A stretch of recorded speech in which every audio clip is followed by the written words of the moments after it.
This is a Dragon Blazer production.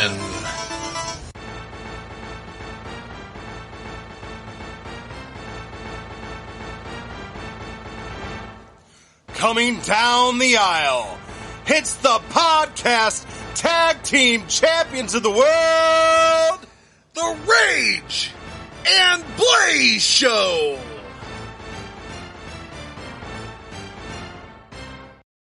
Welcome back to another exciting edition of the Rage and Blaze Show. I'm Rage. And I'm Blaze. And today we are going to continue our WrestleMania 4 coverage. We're going to move on with our tournament that we had started watching. We got to see 6 tournament round 1 matches in the last episode. We got to see the Ultimate Warrior's WrestleMania debut. And we got to see a Battle Royal. So far, what are you thinking? I'm thinking so far it's been a kind of a WrestleMania. Yeah, it kind of lacks that excitement that they usually use to build up matches, which makes WrestleMania matches so special. But unfortunately, with it being a tournament style, you don't have that same build up. And I think this next match that we're about to start when we continue this show will be a little bit more exciting. You probably will complain about it like you usually do. I mean, yes, the build-up might be there, but we still are dealing with someone who is kind of wrestling incompetent. Well, that's horrible to say. This is an absolute legend we're talking about. So anyhow, he's a great guy. So I wouldn't want to face him in a beer drinking contest. I think he holds the world does. record for drinking beer, doesn't he? According to Facebook memes, he absolutely does. I'd like to take a look at a Guinness World Record book and see Andre the Giant's name in that book, because I've heard this before. I feel like he would definitely be skilled on that. Unfortunately, what he made money on. You're such a dick. So anyhow, so our next match that we're about to get into is another rematch, and I say another rematch because we had watched the main event, which actually had the rematch between Hogan and Andre the Giant, which set up this WrestleMania. So this would be the third match between them. Now, granted, they could have wrestled more than this. I'm just referring... Their title matches. Yes. Well, this isn't a title match. But since WrestleMania 3's iconic main event. Now, I will say that I have a little more hope for this end, because, I mean, your first round is going to be your people they know is not really probably going to win. Although I think a big mistake was that final round and having them both lose. 2 great wrestlers, Jake the Snake and Rick Rude. It was Jake Snake and Rick Rude. Yeah. Time eclipsed. Yeah. And so now somebody's going to get a bye. So it's just kind of weird that you would do that at a 2 WrestleMania. of your better wrestlers, and they both get taken out, I thought was a little disappointing. But, you know, especially when it comes to wrestling, we know it's scripted. So you got your... What? I'm sorry. Santa Claus is... Oh, never mind. Is great. Is absolutely great. Anyways, so, but you've got the main wrestlers out of the way. You know, these are the people that you want to showcase more. So I think we're going to get slightly better matches because you got the winners of the first rounds. And the more you take out the duds, the better the matches, I hope, are going to be. So I have a little bit more hope of this half. You know, you brought a subject up. You mentioned wrestling being scripted, which I am shocked to hear. Absolutely, but I'm sure. I would like to point out that we have been on social media lately. I've been trying to grow that presence and give history of wrestling. And I'd like to point out to the people who comment on these pictures and posts that I end up posting, what does it do to say, in real life, the Big Show would have stomped Rey Mysterio. Well, no shit. It's like, are we kidding me? I can't believe I've got people on Wrestling Post in wrestling Facebook groups that are like, well, in real life, Brock Lesnar would kill half the locker room because he's such a real beast. And it's like, Big Show would just push anybody out of his way. It's like, why would you even mention that if you're a fan of wrestling? Like, why are you in a wrestling group reading wrestling history posts and then complaining about, well, in real life? It's just something I wanted to get off my chest. I've been doing this now for however long we've been doing this podcast. I've been growing this social media presence, and it just floors me. Well, absolutely floors me when I get certain comments underneath my post. It's just hilarious to me. And if you are one of those, I agree with you. I hope you keep listening to the show. Well, in real life, they aren't. I mean, one of the beauties of wrestling is trying to tell a story where someone like Rey Mysterio could actually defeat Big Show. Yes, we know that in a normal fight, more than likely, right, 9 out of 10 times, Big Show wins that fight. However, that is the trick. That is the skill of wrestling, is to tell a story to make that believable. It's a lot of times wrestling likes to do, and I believe we love this, is the David versus Goliath story. They revisit some of my favorite matches. Yeah, they revisit that all the time. They try to revisit that in so many different ways, whether it be a non-main eventer working themselves up, winning the Rumble, and getting that chance at the match at WrestleMania and becoming a first-time champion, or whether they do it legitimately like David Goliath and one's small and one's a giant. Yeah. They do it in different ways, but wrestling loves to build that underdog story in order to kind of embrace that mystique of wrestling. Like, he stands a snowball's chance in hell he would ever beat that guy. And then on wrestling's biggest stage at WrestleMania, there he is holding the title with confetti, and oh my gosh, nobody knew he could have beat them. And they've revisited that a lot. So yeah, and that's that to bring it back to WrestleMania 3. That is the problem I have with the main event with Hulk Hogan and Andre the Giant, is because that's the story they essentially are trying to tell, is that Hogan is the David and Andre the Giant is the Goliath. But I have a hard time, and maybe I'd think differently back then, but I don't think that I would. I mean, we got this muscle-bound man, Hogan, who's not that much shorter than Andre the Giant. Yes, he's smaller, but not by a lot. And it's hard for me to look at Hogan and be like, oh, well, that's a David. I can't believe he's overcoming this match. In the early days of WWF, in the early days of WrestleMania, mainly the early days of WrestleMania, not really WWF, but I would say that they used Hogan because he was such a celebrity.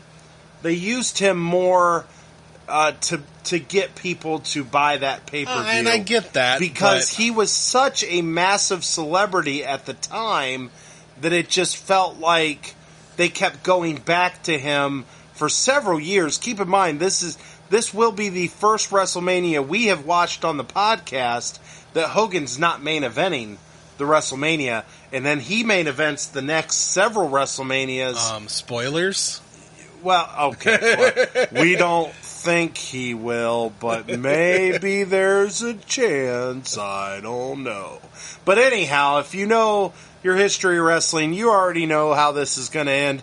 But he headlines it up until WrestleMania 8, and even WrestleMania 9, when he doesn't headline it, he finds a way to make it at the end of the show anyhow. So no matter what, it was a different feeling. But as WrestleMania moved on into the future, that's when they kind of do that David versus Goliath story more of, like when Shawn Michaels beat Bret Hart at WrestleMania 12, it was definitely one of them shining moments that it was like his boyhood dream came true.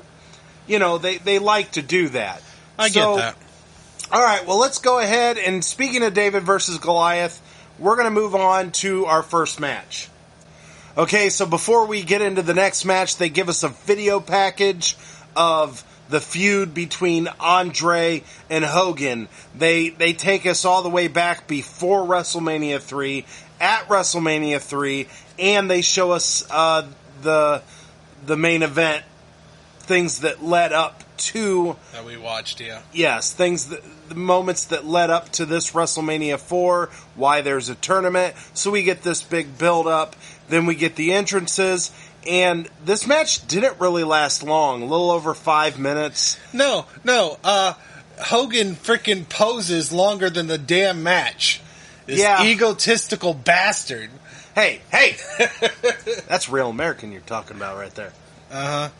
Okay, so anyhow, this match, there's not a lot about this match to really talk about, more about the events of towards the end of the match. Ted DiBiase and Virgil get involved. They bring a chair into the ring. Hogan steals the chair, hits Andre over the head with it. Match continues. So then Andre takes the chair, hits Hogan over the head with it. Then they ring the bell. Very awkward ending to a match. Instead of a disqualification by Hogan, they call this match a double disqualification because both men used the chair. Yeah, this was absolute bullshit. I'm just going to say this. Agree. I have to say this right here.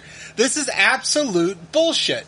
Like, Hogan got disqualified. You don't wait till somebody else uses the chair as well and then are like, oh, it's a double disqualification. And let's put this in the way of story, okay? Number one, if they were going to do that, they should have both attacked with a chair. They both have a chair, both attack at the same time, then you can say double disqualification. But you don't have one person get disqualified and then be like, well, I'm going to see where this is going, and now I'm going to disqualify both. Then wait for the other ones, like, okay, no, it's a double disqualification. But let's go back to story. Much better story right now should be Hogan gets himself disqualified because he's a hothead. And then Andre goes on. The next person Andre faces, I believe, is $1 Million Man. Potentially could be. Is potentially $1 Million Man. And you don't tell me that's not a better story to have Andre make it and to lay the next down one for and Ted lay DiBiase. down. Ted DiBiase just shows him some money and Andre lays down for him. How much better of a story is that? I'm sure than a dumb-ass double disqualification So, that makes no sense. So now they told us that Ted DiBiase, the winner between Ted DiBiase and Don Morocco, will get a bye. But I completely agree. They could have done some shenanigans where Andre could have laid down for Ted DiBiase, and it would have been a little bit more of a dramatic build up to that match, because it's like, oh my gosh, what's he going to do? He works for DiBiase. Are they going to wrestle? What are they going to do? How great we of a moment that could have been. You know what, Blaze? It's a shame Vince McMahon did not have you in the writing room 32 years ago to correct this wrong. How much better? You could just have Ted DiBiase with a wad of money doing his signature. I'm the $1 Million Man. You know, it writes itself. Okay, you had the man buy the World Wrestling Federation Championship. Buy the wins. Yeah, just bring in money into the ring, hand it to Andre. Andre lays down. Now, who knows? Maybe Morocco was... I'm trying to remember. No, The Rock's the good guy, so never mind. The Rock Don Morocco is good at this point. Yeah. We've seen him as a heel in past WrestleManias, but currently he. I still feel like it would be an interesting storyline like that. I want to see $1 Million Man do that. I'm pretty sure he has. Why wouldn't you do that? If you have that kind of character, I love that character. It is such a unique. They had DiBiase Jr. right there in the palm of their hands for years in the WWE, and they never quite capitalized on it. I thought he was a great wrestler. He was. I know him and Cody Rhodes teamed up for a while, and they had kind of a. I think they called themselves the Legacy, maybe, but they were wrestlers of children of former Hall of Fame wrestlers and stuff, and they had him in the palm of their hands, and you would think the stories that they build today, that would really work in today's WWE. I mean, I think that works no matter what. I think it could have worked. It seems like they tried it here, but they just didn't go further with it throughout the show. That would have been. I completely agree. That would have been amazing. That would have been kind of a really good. You disqualify Hogan. You got Hogan going what, and getting mad because he's stupid, and then you have Andre the Giant going on and probably facing $1 Million Man, who $1 Million Man has already given him money to take the belt. All he has to do, it's perfect. It writes itself. Can I point something out that I just noticed? So we had, so far we have had Survivor Series. Hogan's team lost, right? Didn't Bam Bam finally lose? Bam Bam was by himself and he lost. So they lost. I believe Hogan came out and pandered to the crowd, even though they lost. Yeah. He keeps losing, and then the main event showboat out here comes out. The special edition we did, the main event, he loses. I'm pretty sure he pandered to the crowd at the end of that match. And and right here, double disqualification. So I guess win, lose, or draw. Hogan panders to the crowd, and his music plays. And everybody who faces him, whether they beat him or not, don't feel much like a winner, because guess whose music's playing, and guess who's posing to the crowd at the end of every match, no matter if he wins or loses. You all might think I'm joking if you haven't been watching along with us and you're just listening to the podcast, but I swear to God, it was longer than the match. I'm not joking. I'm not exaggerating.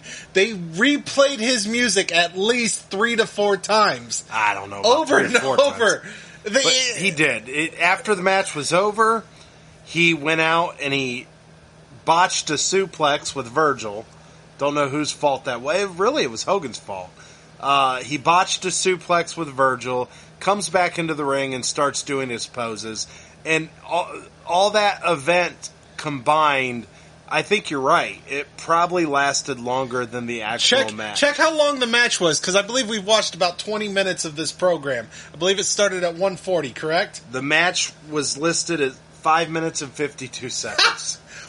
We've watched at least 15 to 40 minutes of it. If 5 minutes of the match, it's longer. You take a little time away for the entrances, but... And the video package. And the video package. Okay, there's 5 minutes. 5-minute match, 5 minutes of Hogan showboating in the ring. But the crowd loved it. Crowd's stupid. The crowd loved it. You have to remember, Blaze, he was the biggest superstar ever. At the time in which he wrestled, he drew. It is the house that Hogan built for a reason. I'm not even so much mad about Hogan brought legitimacy and popularity to wrestling. I'm not even all that upset about the showboating. I just had to point out that the showboating lasted longer than the match, or at least the same amount of time. So the first match was disappointing. First match was disappointing between the two. The second match at main event, at least there was a fun storyline to go with it. And this added match to that story. Was stupid. This match was stupid because they completely made a mistake with this ending.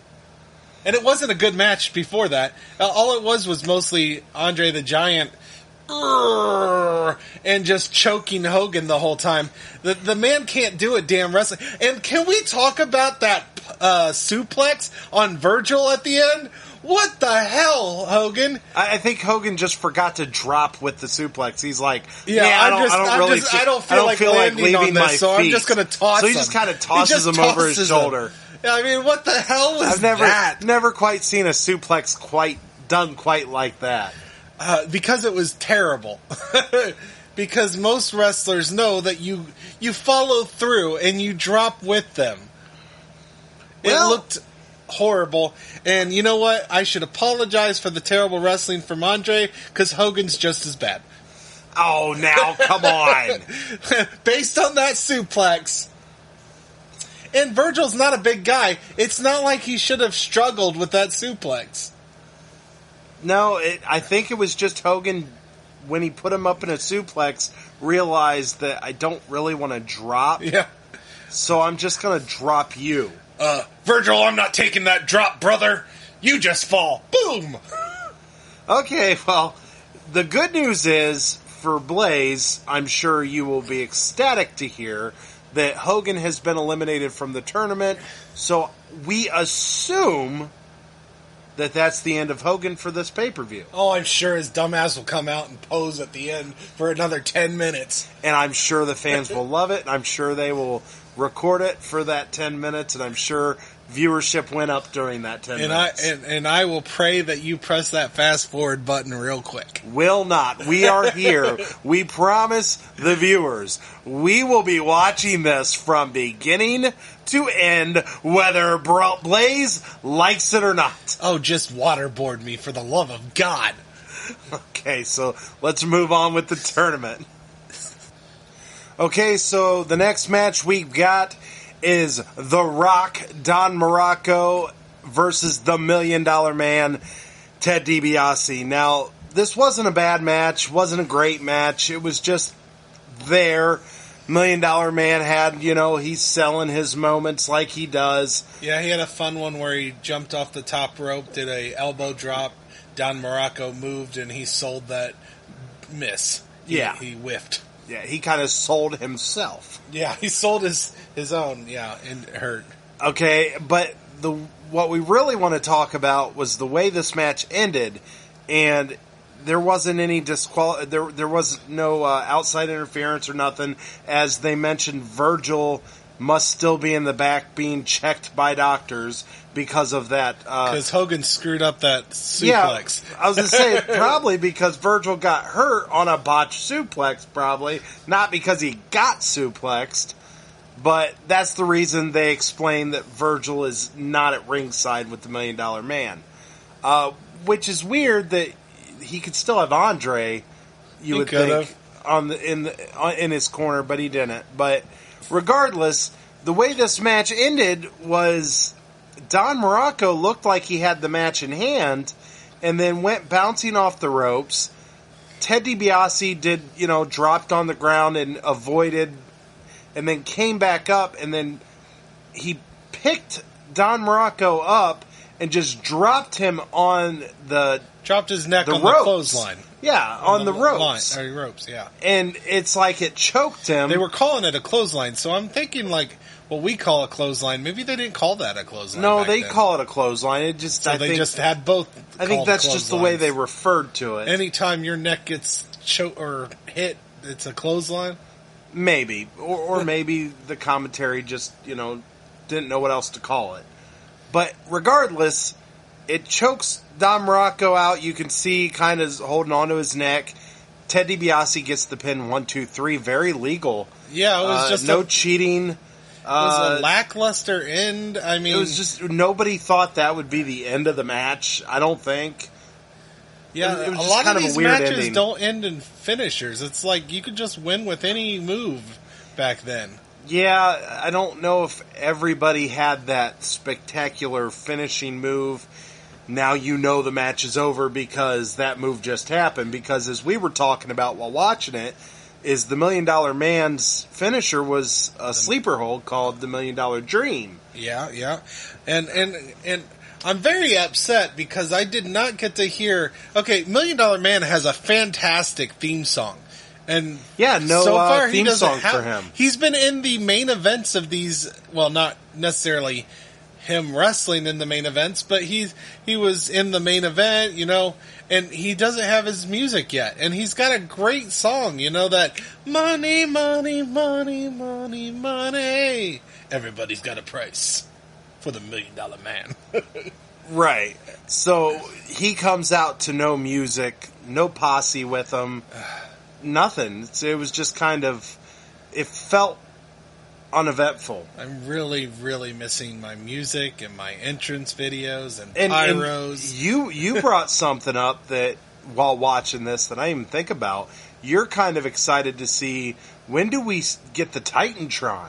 Yeah. When do we get that big screen TV while they're coming out with pictures and stuff? We haven't seen that yet either. Well, let's get the music situation fixed first. Let's get that, and then I'll worry about videos. Because the entrance themes are just like integrated in my head. I love them, and not half the people have them and half of them don't. It's weird. It is weird that it's not an all or nothing type of thing. Yeah. Like I believe in the first WrestleMania we watched, you heard Real American for Hulk Hogan, but I think that might have been it. I think that was it. I don't know first if one. Anybody else had entrance And they've music. slowly started getting other people entrances, but like some of even bigger stars, like $1 Million Man, doesn't have one. Yeah. Okay, so we'll be moving on now. Okay, so before the next match, we had a promo with Mr. Fuji and Demolition. Now, this was alright, and it had Bob Uecker interviewing them. He's funny. One thing I've noticed is, except for a select few, like Roddy Piper, Hogan has his own voice, but it seems like a lot of these older wrestlers have this just like very basic voice when it's like, I'm going to take him down. So we're not quite in the era of having that mic skill and being a wrestler is kind of very tied cheesy, hand in hand. Very cheesy, simple, like gruff voice. Because don't get me wrong, we will get there. We will get there. So the next match is round 2 of the tournament.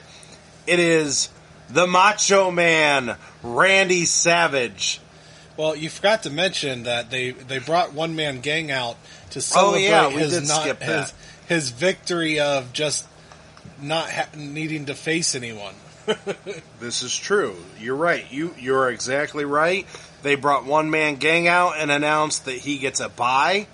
They literally brought him out of the locker room specifically so you could visibly see him and know this is the guy who gets a bye. In fact, we're probably going to get the same thing from $1 Million Man. We probably will.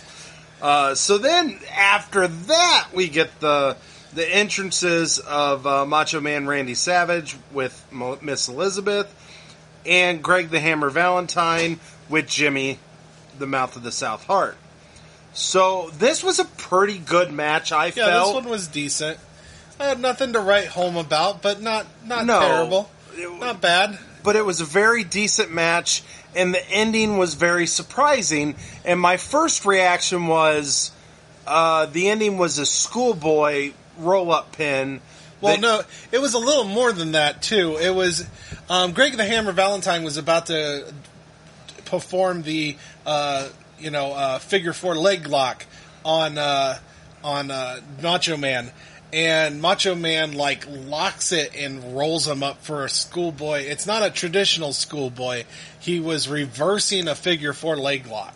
And the more we watch this tournament-style WrestleMania, the more I'm realizing you're going to see some of these guys later on in the show, and maybe that's why they're saving their finishing moves, is because they don't want you to see the same finishing move all night long, same finish to a match all night long. And I get that. So maybe that's... I didn't have a problem with the schoolboy. I like schoolboy finishes because they're always like a holy crap surprise, I had a little bit more of an issue with the $1 Million Man one just because it was just this random...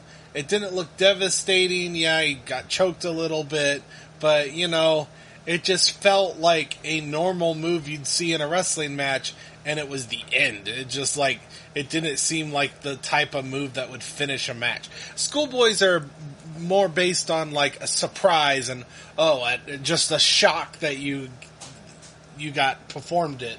Right.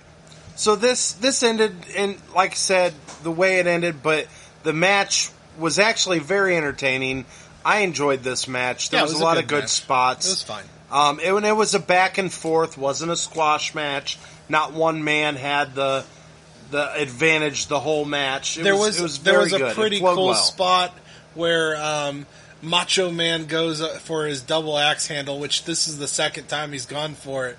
And Greg the Hammer Valentine kind of reverses it, where he hits him as he's coming down from the double axe hammer from the top rope, and it hits Macho, but then you realize Macho actually succeeded in his double axe hammer, and Greg punches him in the stomach. Yeah, and then, as he's coming down. But Greg does a great job of a delayed sell of the move, where he just falls face first after taking the hit. Yeah, so it was a double hit. They both got the move on. Both guys are down. But yeah, it was a good match. I enjoyed this. Best part of the match I felt was that was fun. The next thing we get in this WrestleMania is a Mean Gene Okerlund and Vanna White interview. They're discussing the events of the second round of this tournament.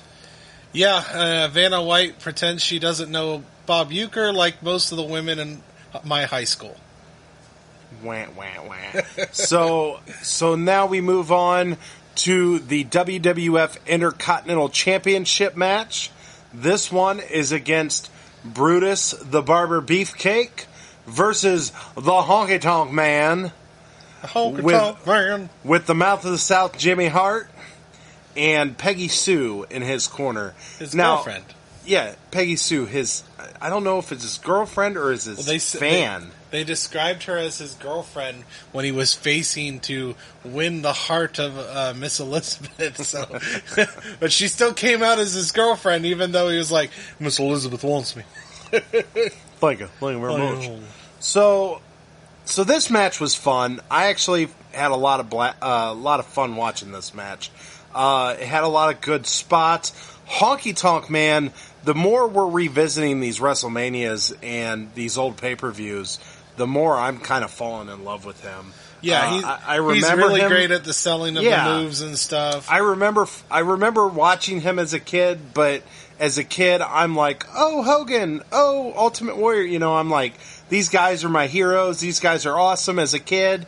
But as an adult, you watching got caught the in the wave, and now you get to look at it with the more critical eye. That's one thing I'm loving about doing this entire show is I'm getting to see these with a more critical eye and really getting to appreciate the better wrestlers and recognizing the people that everyone loved. Not as good. Well, they have their place in history. Sure, they have their charm. But I'm telling you what, man, Honky Tonk Man can sell a move similar to we've talked about $1 Million Man. Yeah. He just sells these moves, and he is so entertaining when he sells these moves. Yeah, they're over the top sells, and I love it. I think what we're trying to say is we really respect and love a good wrestler that can sell moves properly. Right.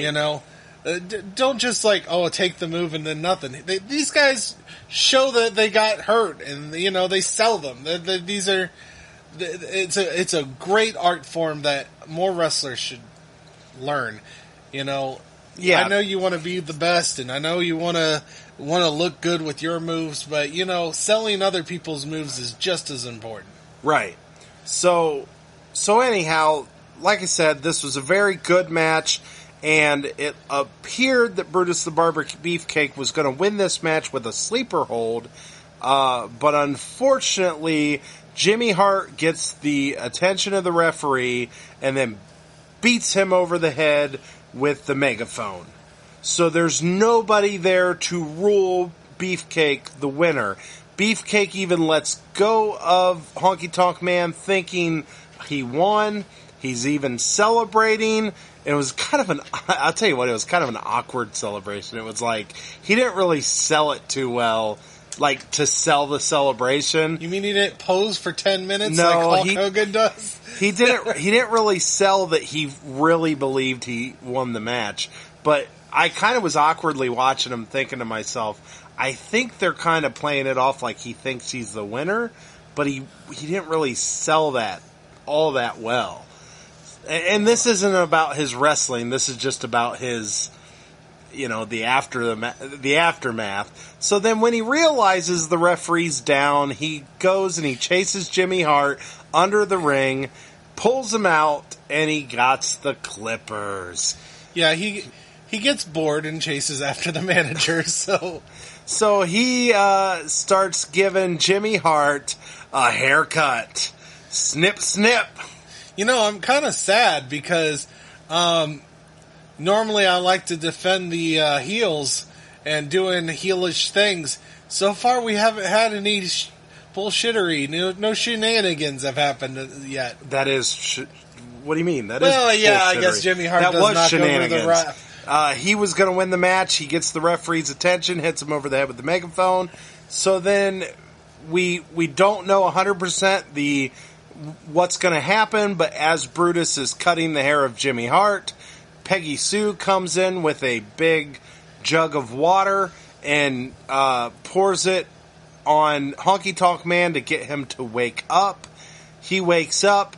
They pull him out of the ring, and Jimmy, Peggy Sue, and Honky Tonk Man, they head out of the ring area, and then the announcer finally announces the winner, but by disqualification, is Brutus the Barber Beefcake. So we get a Beefcake win, but as we all know as wrestling fans, the title does not change hands on a disqualification unless you just watched Extreme Rules. Then I guess any rule can be made.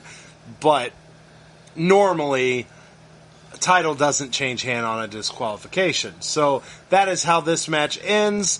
So he gets to celebrate as the face and celebrate with the crowd, but unfortunately he walks out without the title. So I'm guessing you're talking about the Dolph versus Drew match at Extreme Rules? Yeah, where if Dolph got disqualified, he loses the title, and then now Drew just made stipulations, I believe, where if he wins... No. Drew has not made stipulations. Oh, no. He told him that he will tell him the... Yeah, but it's going to go. It's probably going to be the same, but he has not told the stipulations. So are you saying you didn't like that? No, it wasn't that match. There's... it's a women's... women's match that Stephanie Banks versus... Yes, because of the shenanigans that happened in that match, Stephanie McMahon, that's the match I'm thinking of. And this would be twice in the last couple weeks that we're getting disqualification. You can win the title in these last couple matches that we've heard. So I'm just saying, up until 2020, the idea was disqualifications you can't win the title on. Well, but now I will it sounds say right like here that I loved both of those storylines. I love Dolph because that's exactly what you should do as a heel. You get to pick the stipulations, stack the deck. You're a heel. Since we just kind of went into a time machine and went back to 2020 for a minute, can I say that Bayley and Sasha Banks is like the best thing in wrestling right now? I agree. I'm enjoying them a lot. And I thought the way she won that, quote unquote, won that match, and walked out of there as the Raw Women's Champion was like one of the best endings to a match. That it was like, it was great, and it was one of those you left watching the show like, is she the champion? Is she not the champion? Is she just holding the title? Is Asuka the champion? It was a very good, I really thoroughly enjoyed it. To me, that was probably the best match of that night. I really enjoyed that match. It was a good match. Just the way she just ripped the referee's shirt off and she pinned for the 1, 2, 3. I know we're talking future wrestling here, But I really am enjoying Bayley and Sasha Banks because this is a wrestling podcast. Yeah, you know, we Bayley Doe Straps, Bayley Doe Straps, and two Beltz Banks. I'm just loving. I mean, we've really came a long way in wrestling because for that to be my favorite thing in wrestling right now, that says a lot about how wrestling has evolved and how the women's division has become just as entertaining sometimes. Yeah, because I mean, most of the women matches we remember, when we were younger, you had every once in a while you had one or two decent women's wrestlers. Yeah, during Lita the Attitude Era, you had Trish China. Stratus. China kind of beat up on all the women, and then you started getting Trish Stratus, Lita. You started kind of getting some people that compete, and luckily those two were together around the same time. But you never really had more than one or two real good women wrestlers. The rest it was all about looks. The rest were about looks, and it's evolved, and it's great. I love that they give the women the same kind of spotlight they give the men. And like you said, Sasha and Bayley, fantastic stories. They're great heels, which is weird because I mean, when I first saw Bayley, you know, she was this hugger. Yeah, she's definitely evolved in her character, and I love her. I just those two together. Reminds me. Fun. It kind of reminds me of the Shenanigans to a degree, not the level of, but to the degree they remind me of Shawn Michaels and Triple H when they first started DX and they were just going around being super immature. They're just being dicks. To me, that is the presence they are giving to me, and I'm loving it. Well, I have bad news for you because we're pretty confident that they're very soon going to break up. We're thinking Sasha versus Bayley is going to be SummerSlam. That's my one of our predictions. No, I think SummerSlam's way too soon because we're talking about her potentially this. Well, they've been kind of building that up for months. Well, maybe I don't know. I'd rather see it at WrestleMania, to be honest. Okay, so maybe hypothetically, let's say Bayley two Doe Straps and two Beltz Banks ends up colliding. Who's the heel? Who's the face? I think Sasha will be the face, but I don't know. I'm not sure. I think it will be Sasha will be the face, and Bayley will stay a heel. Bayley's working so well as a heel, so Sasha. But I'm thinking Sasha will become the face. Sasha be the face. Fair enough. Okay, well we have veered way off subject of WrestleMania 4, but it was kind of nice to jump into the future for a few minutes. Right. There. Well, I wanted you to bring up something that you just talked to me off air. Yes. So, off air, we were watching this, and I was telling Blaze here that this match continues the Honky Tonk Man's historical reign as the Intercontinental Champion, which surprisingly, when I researched this, I found out that this is the Honky Tonk Man's only reign as Intercontinental Champion. And he never became WWF champion, and he never became a tag team champion.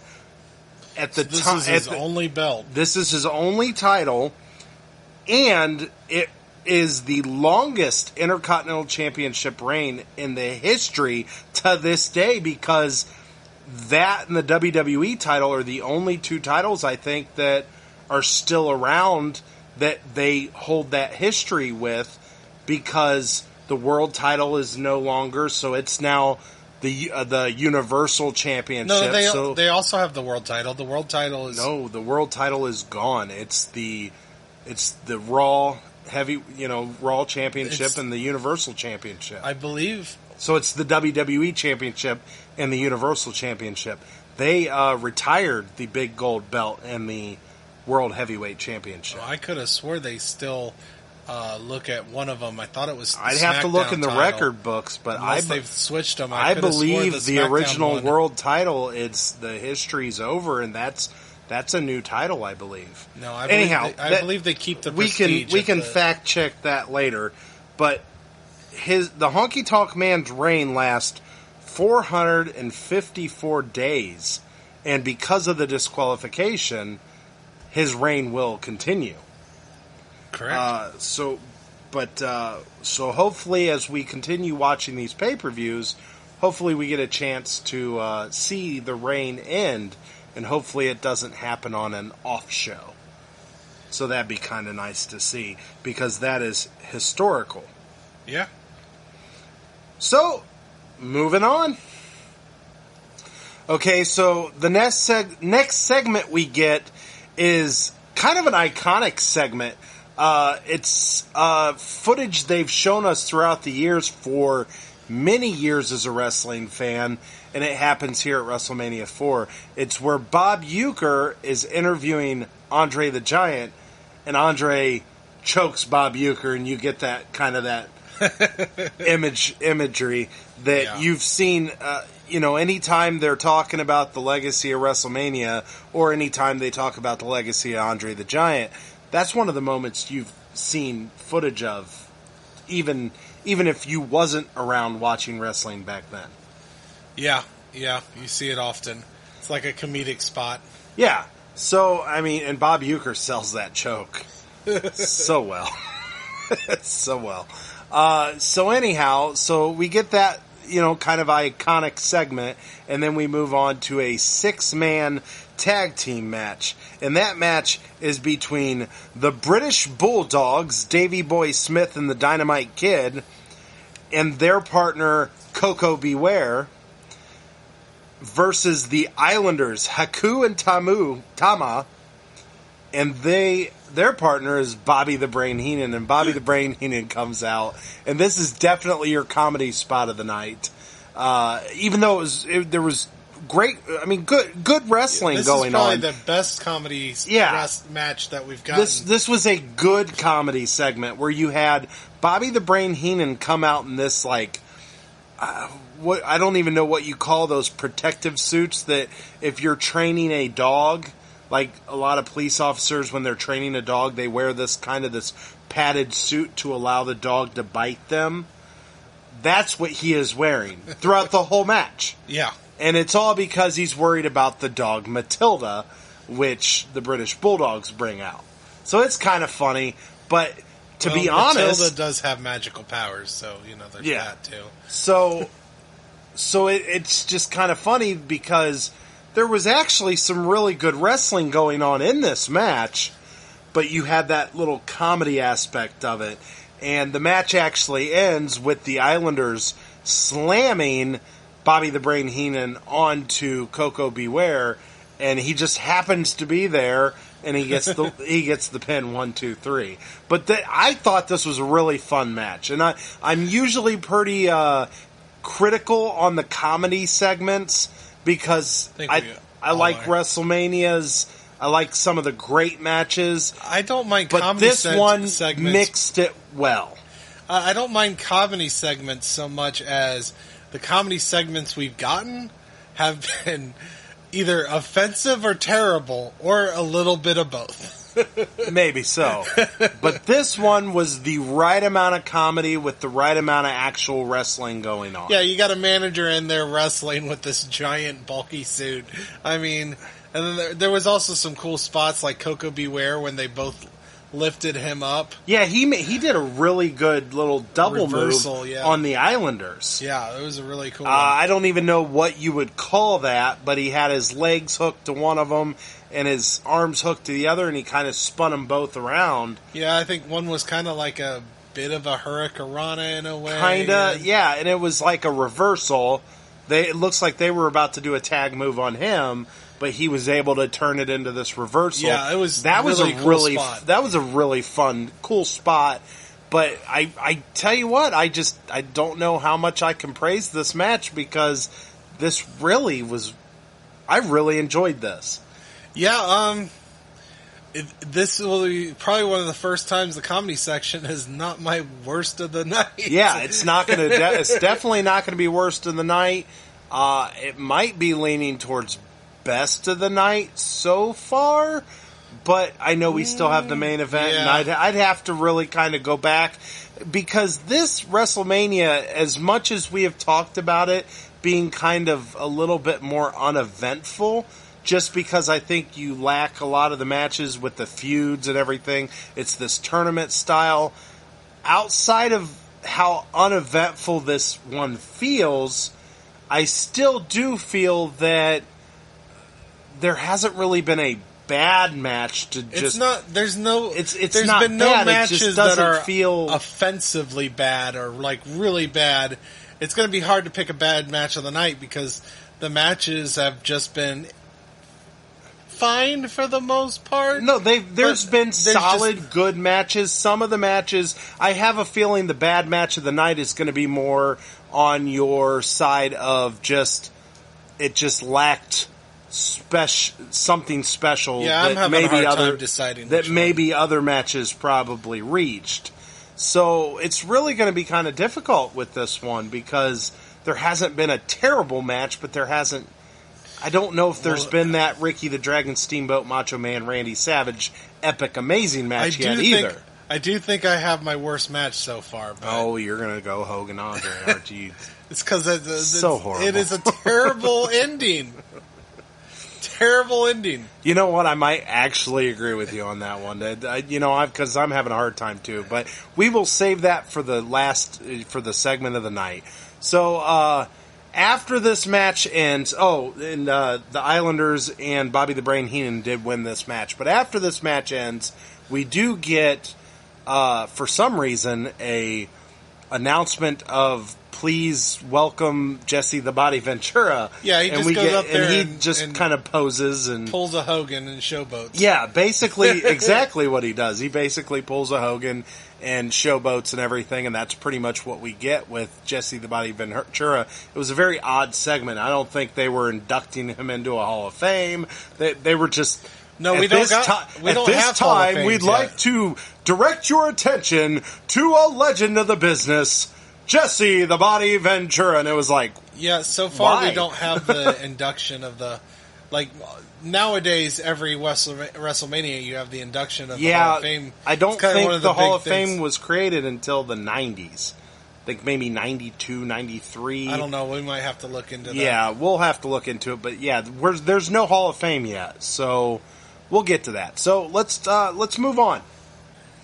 Okay, so before they start the next match, they make an announcement that the $1 Million Man, Ted DiBiase, does in fact get a bye, and he will be facing the winner of this next match, which this next match is still the tournament match. It is the Macho Man, Randy Savage, with Miss Elizabeth, and his opponent, One Man Gang, with Slick in his corner. Now, they also pointed out that One Man Gang has only wrestled twice, or only wrestled once so far. This would be his second match. Where Macho Man, this is his third match in a row. And will be 4. Getting ahead of ourselves, aren't we? A little bit. Okay, will be 4. But they would just point it out, which also means Ted DiBiase, who's already made it to the finals, only had to wrestle 2 matches. That'll be his third. So Macho Man, he does move on and wins this match. It'll be his 4th match. 4 Macho Man Randy Savage matches all in one night. And I don't know why I didn't think about it before, but that's pretty crazy. So this match, it was a pretty good match. It was big man versus smaller man. Not that Macho Man's little, but big man versus smaller man. So you had a lot of that brute Macho's strength, being speedy and running around the ring. And so One Man Gang looked pretty good in this match, but he took, I believe, at least 3 double axe handles from Macho Man in this match, and 2 of them were back to back. That was pretty interesting to see. But the match ends up kind of getting off the rails because Slick comes to kind of chit-chat with Miss Elizabeth, you know. I think he wants to show her his pimp hand or something. He was trying to be slick. Yeah. And then the referee gets involved to kind of get Slick away from her. But even after Slick walks away, he's still talking to Miss Elizabeth. So you got a referee kind of macking on Elizabeth there. So Slick throws in his cane to One Man Gang. He hits Macho Man in the back with it. And then you could see he's not done with it. He wants to hit Macho Man again. But the referee finally turns around and sees this. Sees that he has the cane in his hand. And so your winner by disqualification is the Macho Man, Randy Savage. Which has been an theme in this WrestleMania. There's a lot of DQs in this one. A lot of DQs. Not a lot of finishes in a lot of these tournament matches. These heels need to be better at being sneaky. Yeah. So we get some shenanigans in this match, but we do find out that because of the disqualification, it'll be for your main event for the WWF Heavyweight Championship. It'll be the $1 Million Man, Ted DiBiase, versus the Macho Man, Randy Savage. Oh, yeah. So this should be a fun main event. I can't wait. But before we get to that main event, we unfortunately have one more match we have to deal with, and then we will be on to our main event and the conclusion of WrestleMania match. 4. No, I'm not saying unfortunately that of who it is, just I can't wait to see this main event. But we have a match in between before we can get to this main event. So without further ado, let's move on. Okay, next we get a segment with Mean Gene Okerlund and Vanna White, and they're talking about the tournament. Mean Gene saying thank you to Vanna White for being involved and joining him this evening, and she walks off screen while Mean Gene just kind of creepily appears to be staring at her ass, doesn't she? It does appear that Mean Gene was looking at Vanna White's ass. Very, very much so. He even gave a little kind of a look like, that's pretty nice.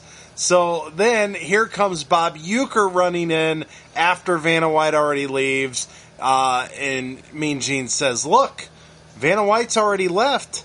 He's like, "Vanna White? I was looking for Vance White. He keeps writing me these letters." So it was a little comedy segment there, you know. So to kind of end the whole Bob Uecker looking for Vanna White all night. So then that brings us to the next match, which is for the WWF Tag Team Championships. I'm excited. I remember as a kid just absolutely loving this next team. And this was before they added a third member. But this was Demolition with Axe and Smash and Mr. Fuji versus the current tag team champions Strike Force, which is Rick Martel and Tito Santana. Now this was a pretty good tag team wrestling match. Nothing bad. It was, you can tell Demolition, which I couldn't remember, because I was so young when I remember watching Demolition, but I remember, just being excited with the face paint and the the kind of the outfits. They come out with these masks on before they take the masks off to reveal they have this face paint on, and I always thought that tag team was so cool. I remember owning the wrestling figures of them, thinking they were so cool. So it was really cool to see Demolition in action here. But it turns out they're really just bruisers. Yeah, they are. That's about all you get. You don't get a lot of wrestling moves with these guys. There was a suplex here and there, but for the most part, they're punches and kicks. They're brawlers. They're definitely brawlers, which I guess makes sense for their persona, but we're talking I was under 10 when I remember watching these guys. You enjoyed the flashy stuff, the makeup and everything. Yeah, the look. You just didn't really pay as much attention to the wrestling back then. Of course not. But that's why everybody was Hogan fans.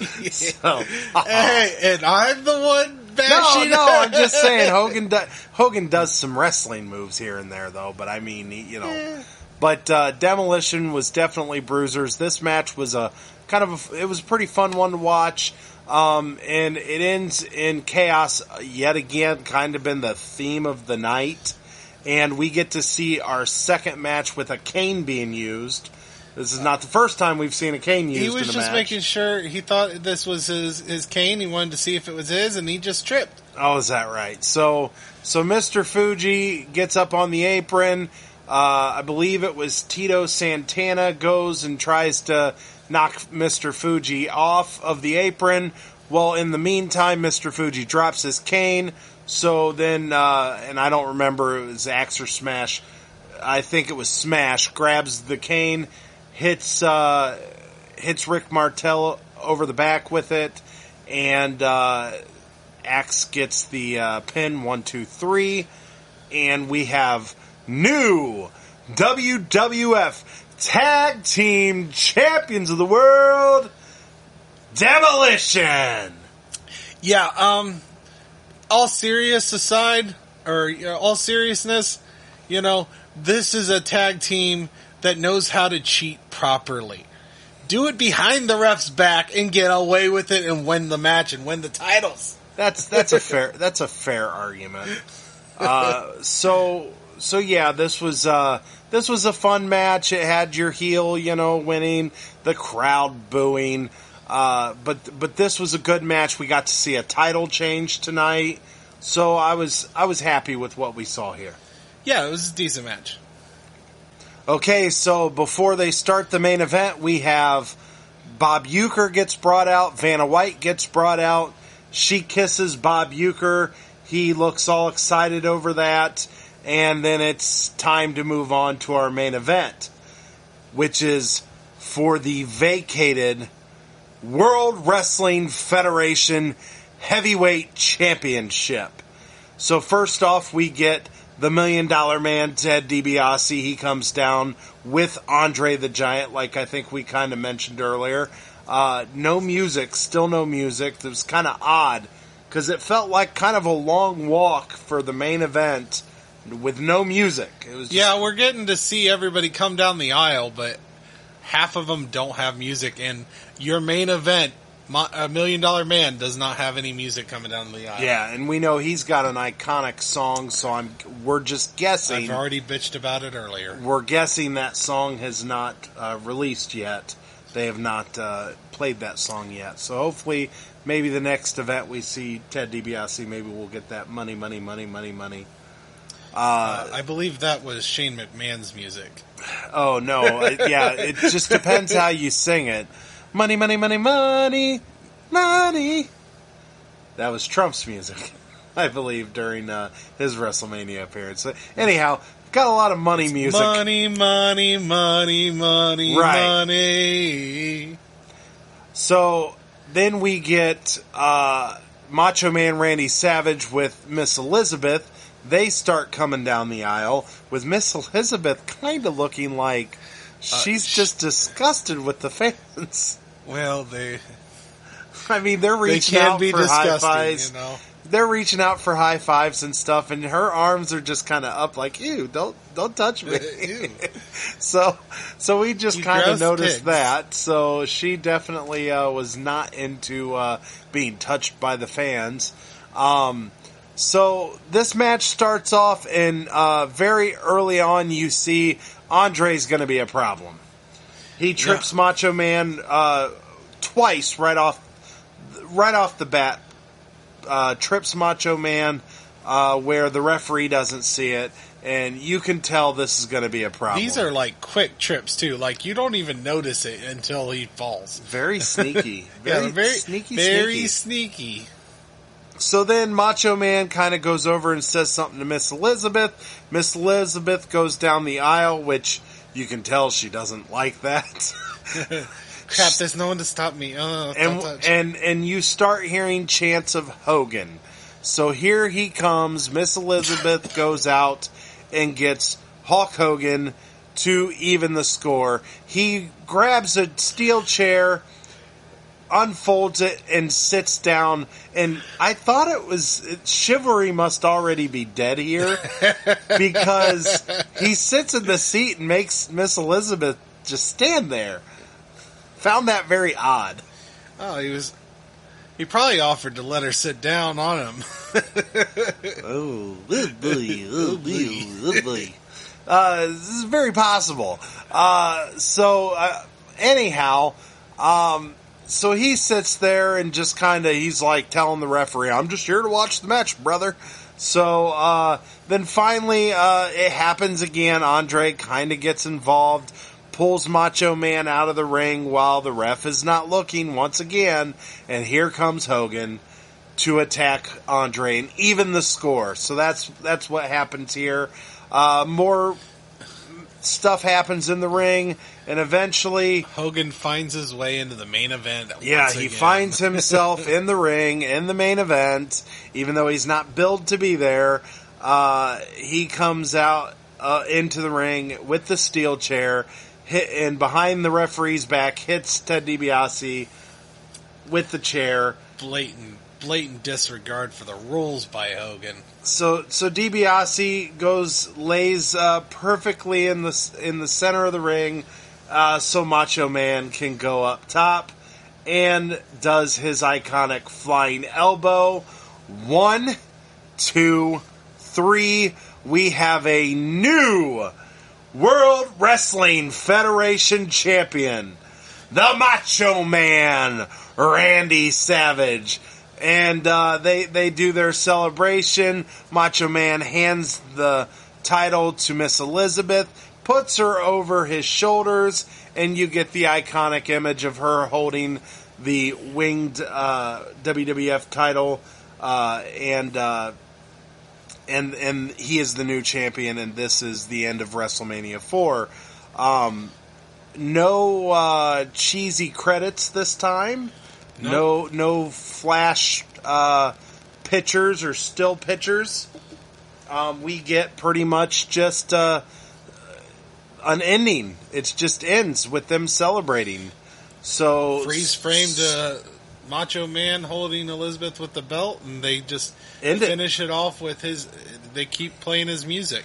Yeah, so far in these events, we're used to some kind of cheesy montage of pictures and some cheesy 80s music, and we do not get that in this one. We finally just get an end.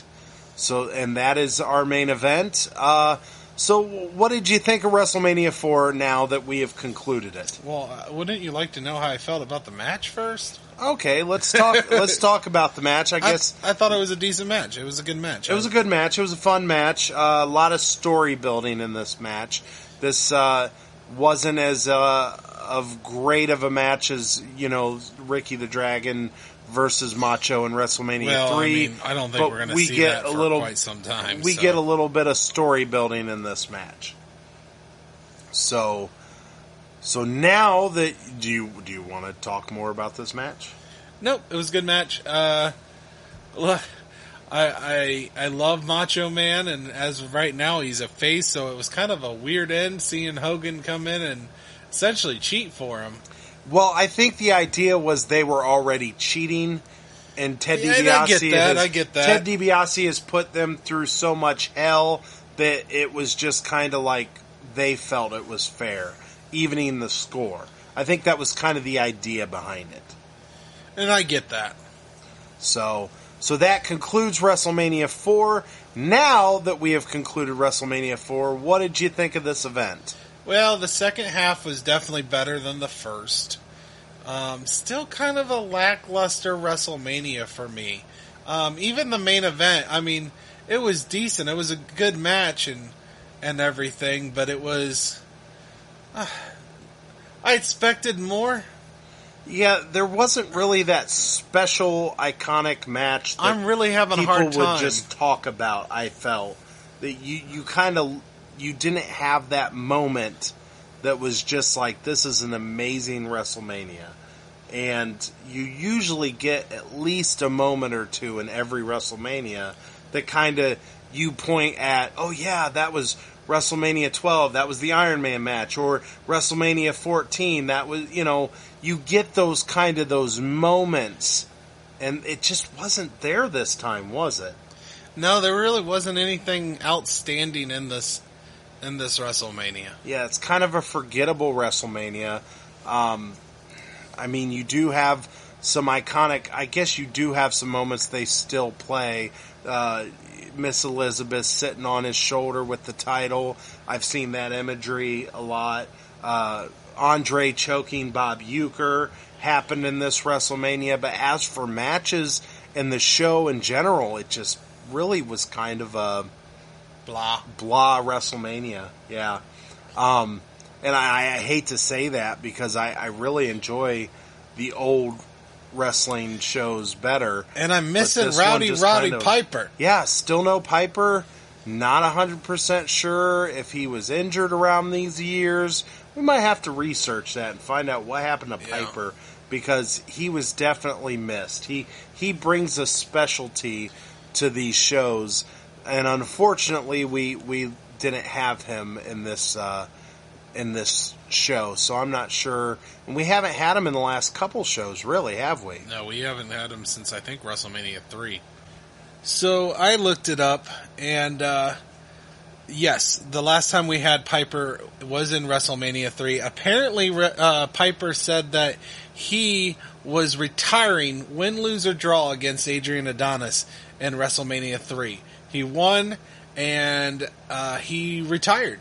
So he was retired for a short time. I guess he was retired for about 2 years.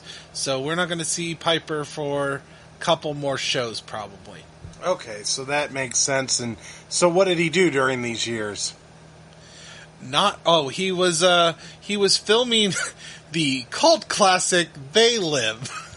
John Carpenter movie, right? Yep. Okay. So that explains where Piper's been. He decides to go to Hollywood, retire from wrestling, but as we know, he comes back. Yep. He was going Hollywood. Well, a lot of them do. We've seen The Rock go Hollywood, Batista go Hollywood. Hogan successfully. Hogan has went Hollywood, but kind of stayed in the wrestling business. Little, on and off again relationship with Hollywood for him. But yeah, we've definitely seen this in the past. Some are more successful than others.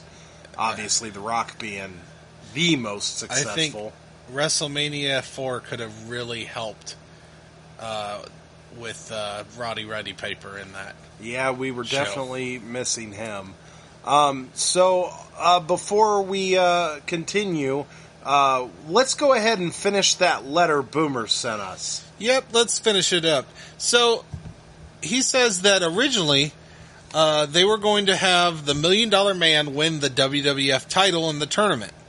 These plans changed because Honky Tonk Man didn't want to drop the Intercontinental title to Macho Man Randy Savage, which I guess we wouldn't have had that streak in longest reigning Intercontinental Champion if they would have done that.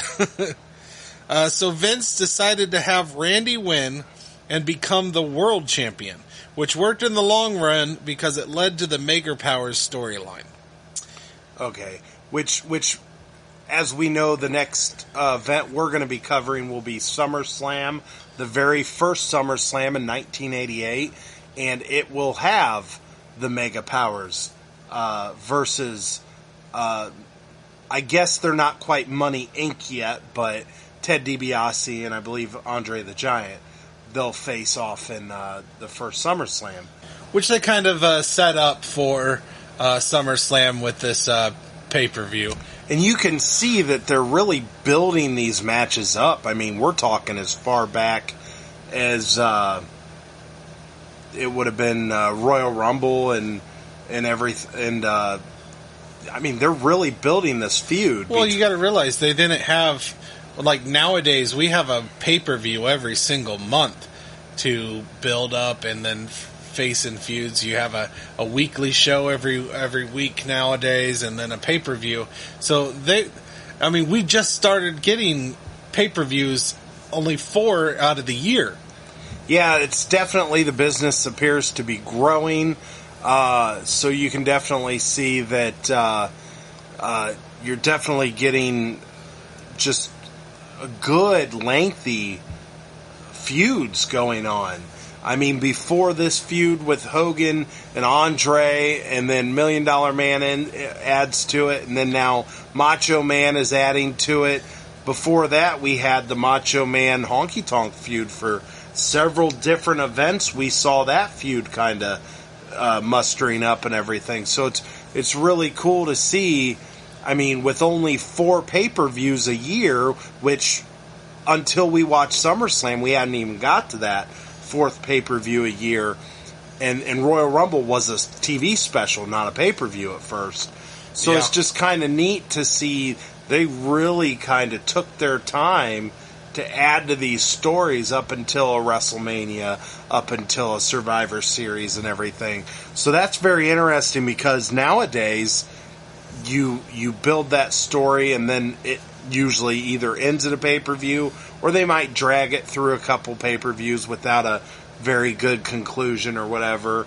But it's just interesting to see these feuds kind of last for years. Well, not years, but several months at least. And then, it could last, a whole year, when you've got the Andre and Hogan thing has definitely been going since the WrestleMania before that, and they still haven't really concluded that feud. Because as we see, SummerSlam 1988 is going to have this tag team match.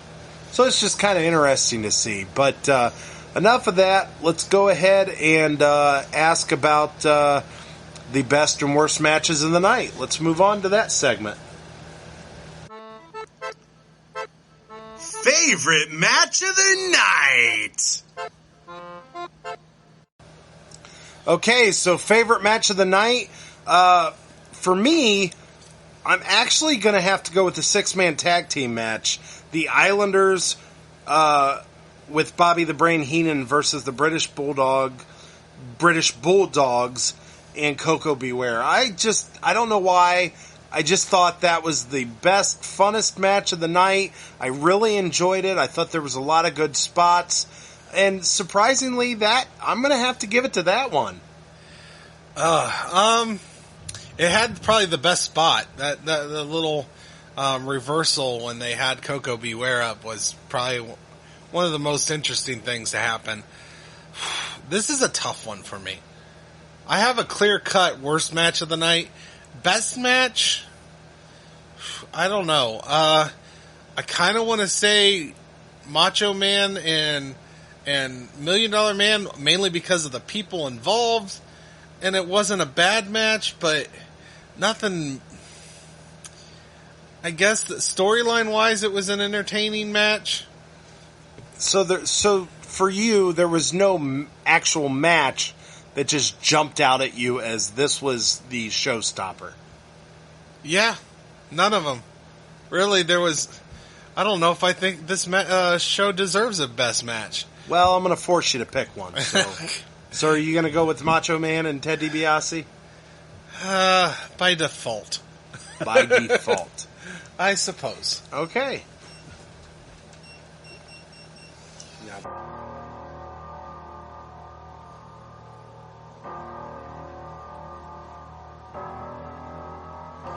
Worst match of the night.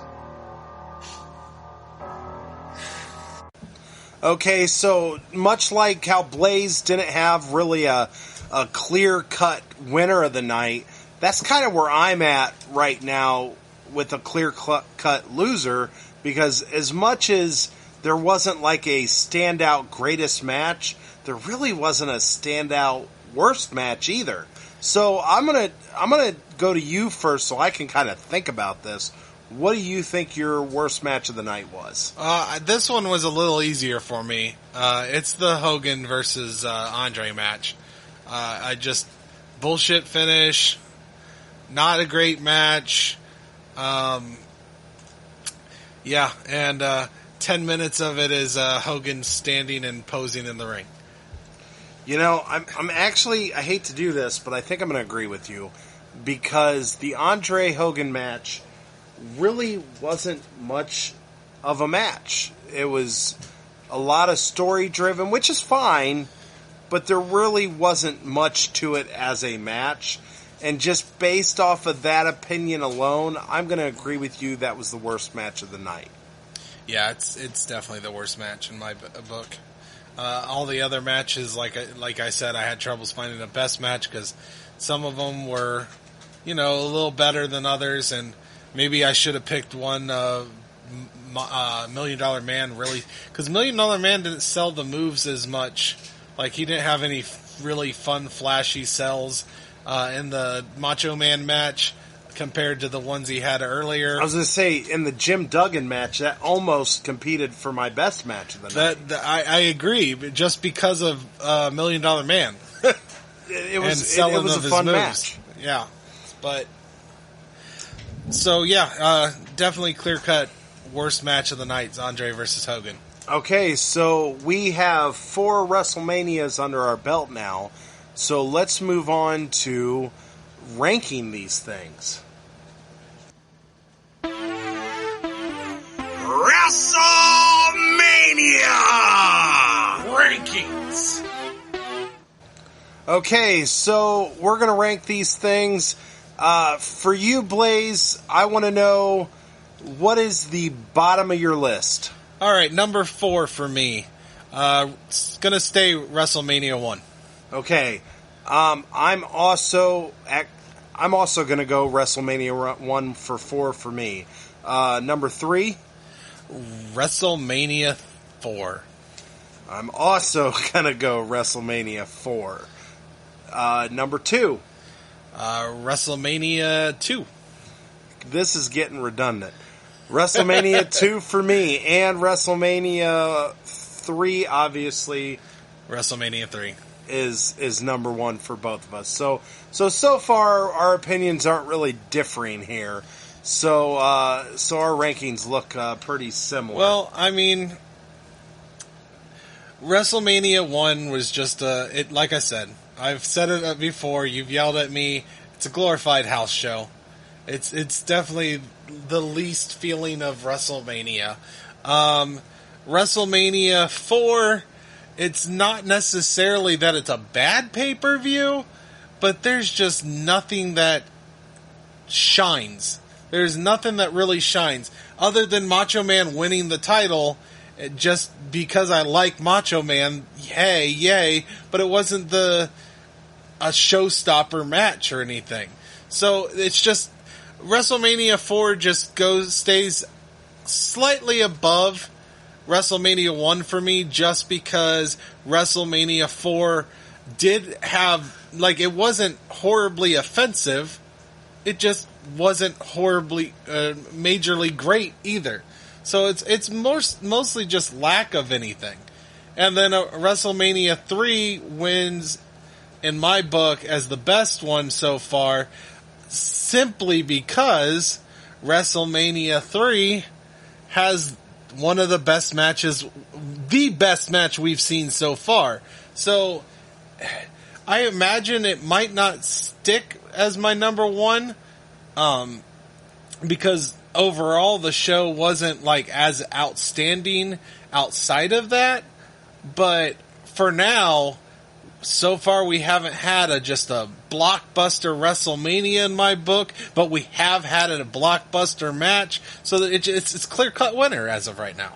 Okay, so that's gonna do it then for today and for this WrestleMania. Is there anything else you'd like to add before we close? Yeah, let's talk about the interview that we have lined up. Yes, that's right. We've got former WWE superstar Chris Hollyfield. He is better known to most of you as Little Boogeyman. He is going to be coming on the show, having an interview. We're going to be giving away his book. His book is Big Message Short Story. Yes. So we will be giving that book away. He will be signing the autograph in the book. And all you have to do is like, subscribe, and share the post. And you will be entered for a chance to win a signed autographed copy of Chris Hollyfield's book. This is going to be a great interview. He has been in the ring with many legends of the business. He's been in the ring with The Rock, Triple H, Shawn Michaels, Boogeyman, Mark Henry. The list just goes on. He has amazing stories to tell, and we can't wait to share it on our show. Yeah, I'm really looking forward to this interview. So definitely check that one out. We also, if you go to the Rage and Blaze show on Facebook, definitely subscribe to that. We've got the Instagram page at the Rage and Blaze show. I've got the Twitter account at Ricky Rayberg. Yeah, and I have Dragon Blazer Productions on Facebook, Dragon Blazer Productions on Instagram, at Dragon Blazer Pro on Twitter. If you would like to contact us, you can email us at rageandblaze@gmail.com. And then I also have a YouTube page, Dragon Blazer Productions, where I'm starting to put all of the podcasts that I do on Dragon Blazer Productions on YouTube and other video game videos and stuff like that. This show, or this interview, will also be on there. Yes, the interview will be on there. You'll actually get to see the Zoom call for the interview that we're going to do with Chris Hollyfield, and it is definitely worth a watch. He's a very charismatic guy, and he's just got amazing stories to tell, and I just can't wait for this episode to drop. I really am excited. It will drop on Wednesday, August 12th. Yes, so definitely keep an eye on that. And then the contest will go a week long after the interview drops. After the interview drops. So you'll have a week to be able to share and like and subscribe, and we will pick a winner at random after that week long. So this should be very exciting for us. This is our first giveaway that we've ever done on the show. So hopefully this goes well, and maybe we can do more in the future, because we're really excited about this. So this has been another exciting episode of the Rage and Blaze show. I'm Rage. And I'm Blaze. And good night from Rage's Pit.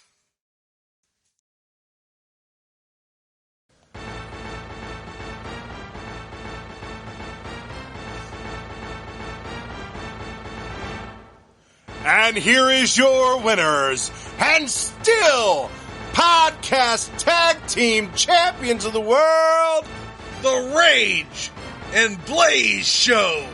Thank you for listening.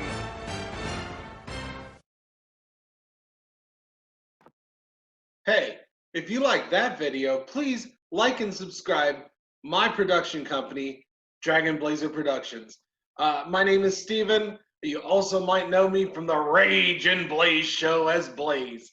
So please like and subscribe.